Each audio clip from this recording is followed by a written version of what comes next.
Welcome back to my channel. This is, of course, your girl walking purpose, Monica Miles, and I'm here to really make you feel welcome to the channel.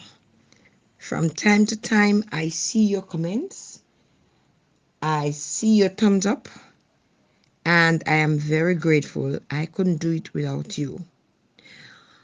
Today's video, I really want to showcase a young man who translated the Bible into English and was burnt alive at a ridiculous young age of 42. So let's get into the video. William Tyndale, the man who translated the Bible into English, was burnt alive at a ridiculous young age of 42 years old for his effort. So nearly 500 years ago this week, William Tyndale, fondly called father of the English Bible, was strangled and burned at the stake after being tried and convicted of heresy and reason for this translating the Bible into English. His offense: he translated the Greek Bible into English. That you have a Bible in language you can read is largely due to his labors, and many of the very phrases you read in it retain the flavor of his understanding of the Greek and Hebrew. A graduate of Oxford and Cambridge, Tyndale had a powerful desire to make the Bible available even to the common people in England in order to correct the biblical ignorance of the priests. At one point, Tyndale told a priest, "If God spares my life, or many years pass, I will cause a boy that driveth the plough shall know more of the scripture than thou dost." Today's 90 of the King James Version of the Holy Bible and 75% of the Revised Standard Version are from the translation made by Tyndale, a man to whom hold more than you ever know.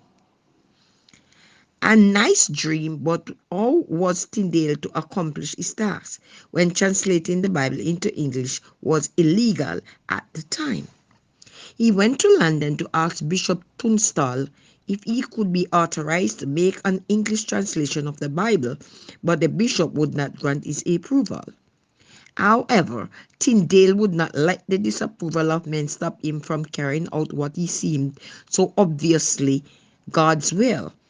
With encouragement and support of some British merchants, he decided to go to Europe to complete his translation, then have it printed and smuggled back to England.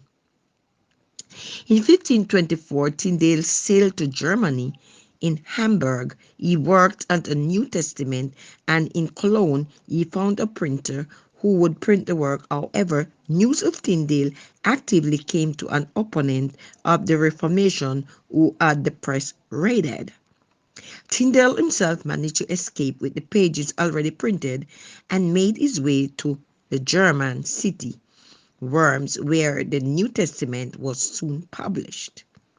6,000 copies were printed and smuggled into England. The bishop did everything they could to eradicate the Bibles. Bishop Tunstall had copies ceremoniously burned at St. Paul's. The Archbishop of Canterbury brought up copies to destroy them. Tyndale used the money to print improved editions. Tyndale continued hiding among the merchants in Antwerp and began translating the Old Testament while the King James agent searched all over England and Europe for him.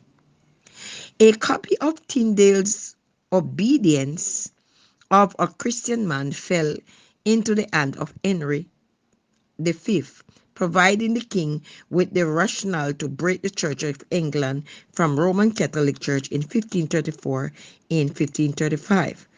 Tyndale was arrested and jailed in the castle of Villador, Fifth Lord, outside Brussels for over a year. Tyndale's work was denounced by authorities of the Roman Catholic Church, and Tyndale himself was accused of heresy. Tyndale, 42, was finally found by an Englishman who pretended to be his friend. but then turned him over to the authorities. After a year and a half in prison, he was brought to trial for heresy, for believing, among other things, in the forgiveness of sins and that the mercy of God in the gospel was enough for salvation. August 1536, he was condemned and was executed, burned alive at the stake publicly on October 6, 1536, in a small town in Belgium. As he burnt to death, Tyndale reportedly said, "Lord, open the king's eye of England." Was his prayer answered? Yes. The prayer was answered first in part when 3 years later, in 1539, Henry V required every parish church in England to make a copy of the English Bible available to his parishioners. Today, Tyndale's prayer is fully answered.